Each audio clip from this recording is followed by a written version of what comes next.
लबरा राजा के दूसरे भाग में आपने देखा कि लेवेंद्र लबरा को गालियां बकते हुए वहां से चला जाता।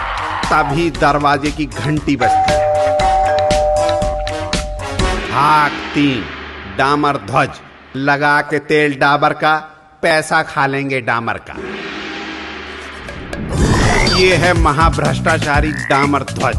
सड़कों में कमीशन खाने के कारण इसे प्यार से डामर भी कहते हैं। मुख्यमंत्री का सपना दिखाकर पार्टी ने इसे और इसके लोगों को भ्रम में रखा। पिछले चुनाव में बुरी तरह से हारने के बाद अब इसे महासमुंद भेजा गया है।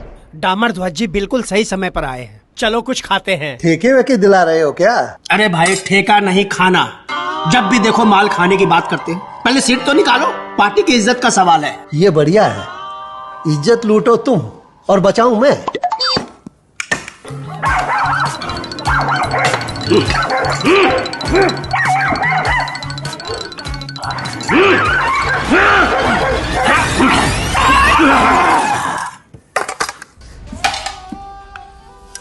ये पुरानी आदत है इसकी।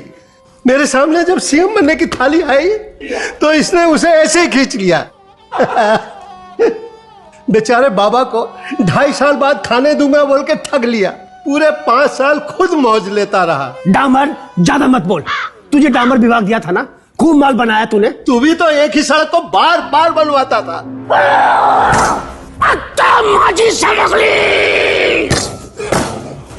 डामर ध्वज, तुम नाम के नहीं काम के भी डामर थे। तुम्हारे सारे विभाग तुम्हारे बेटे संभालते थे। अरे संभालते क्या थे, बिगाड़ते थे। सुना है एक देसी बोतल में काम करा दिया करते थे। अरे बीरनपुर में जो हत्या हुई थी, तुम उनके परिवार से मिलने तक नहीं गए। वहां तुझे अपने लोगों ने ही वोट नहीं दिया, इसीलिए 16,000 वोट से हार गए, समझा? शांत लबरा शांत, लोकसभा चुनाव का सोचो। झगड़े से और लफड़े बढ़ेंगे। अरे बढ़ते हैं तो बढ़े, हम लोग इसके चक्कर में चुनाव हारे हैं। पूरे प्रदेश के मुंह पर इसने गोबर घोटाला का डामर पोत दिया है। अभी मैं आया तो एक नंदी बैल गुस्से में बाहर खड़ा मिला, बोला उस लबरा को बाहर भेजो। उसने मेरे महादेव का नाम सट्टे से जोड़ने का महापाप किया है। उस बैल के साथ कुछ गाय और भैंसे भी हैं जो अपने गोबर का हिसाब मांग रही हैं। अरे डामर ध्वज जी, उन्हें समझाओ। मैं भी महादेव के चक्कर में कई दिनों से घर से बाहर नहीं निकला। आदमी प्यार और सरकार में अंधा हो ही जाता है। लेकिन लबरा, तुम्हारा प्यार तो जेल में है और सरकार वेल में। मतलब? वेल कुआं। अरे ये सब छोड़ो, चुनाव की बात करो। बता मुझे महासमुंद में क्यों फंसा दिया? मैं तो एमएलए का चुनाव भी हार गया था।